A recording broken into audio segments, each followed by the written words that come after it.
мен сол нәрсені қабылдаймын.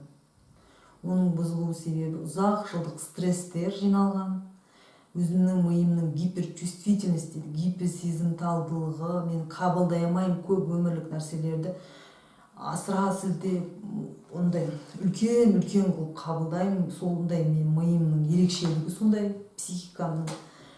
Мен сол үшін осы жағдайға, неврозға осылай тап болдым.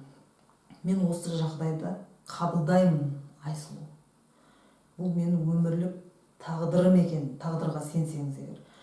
Енді менде осындай неврозға тап болдым. Мен ары қарай өзім жауапкершілігін өзім мойныма аламын. Өмірімнің невроздан шығуға мен өз-өзіме жауапкершілікті аламын.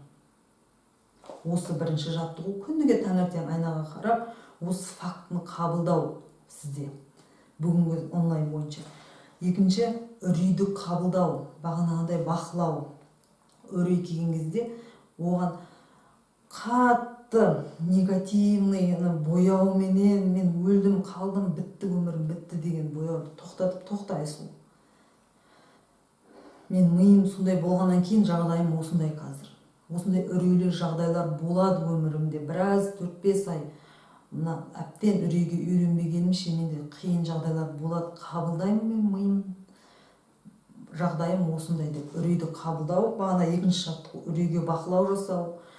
Үрейлі ойға реакция бермей, сезім шығармай бақылай алу. Одан кейін мақсат қою. Үрейден құтылсам болды деген мақсатпен емес, сау болайын, мен сау өмір сүрген бақытты болайын деген мақсат қою. Позитивный қарау. Мотивация, жақсы мотивациялар құру. Көп нәрсені ойнайды негізі мотивация деген. Мотивациялар қою. Мен мынандай нәрсе бақыт, мынандай нәрсесі жеткім келеді, мынандай маман болғым келеді деген бір 10 жылдық, 5 жылдық мақсаттар қою, соған түнде армандап жату. Армандаған сайын ұмтылыстарыңыз пайда болады, невроздан шығуға жақсы мотивация болады. Өз-өзіне жанашырлықты тоқтату, бағана себептерін айттым. Ешкімге ешқандай өзінің симптомдары туралы айтпау. Кейін өмір невроздан, күніге жаттығулардан оң бір нәтижелер көре берген сайын, миыңыз жаттықтыра берсеңіз, үрейді қабылдауға нәтижелер шыға береді. Ұйқы деген қалпына келіп, 10 сағаттап ұйықтап, бұрынғы ұйқының қалпына толтыру үшін.